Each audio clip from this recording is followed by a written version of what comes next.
Hello, नमस्कार, प्रणाम, जय सिया राम, जय बागेश्वर धाम। आप लोग कैसे हैं? अच्छे ही होंगे।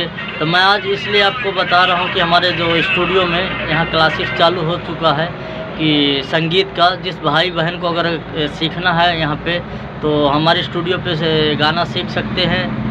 और ढोलक, हारमोनिया जो भी आपको सीखना चाहते हैं हमारे स्टूडियो में सीख सकते हैं। सुर संगीत रिकॉर्डिंग स्टूडियो जो हमारा स्थल है सूरत का पोद्रा में, अर्चना रोड में, श्री राम मोबाइल सेंटर के सामने जस्ट जहां मेट्रो का काम चल रहा है। तो आप लोग आइए और हमारे स्टूडियो पे संपर्क करें। और जिस भाई बंधु को, बहन को, जो भी जिसको भी सीखना है, तो हमारे यहाँ क्लासेस भी शुरू हो चुका है।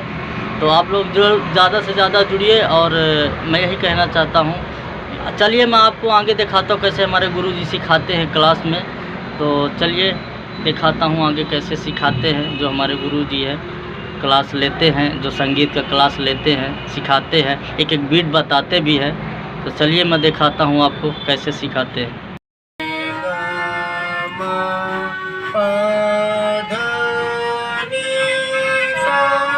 सा नी ध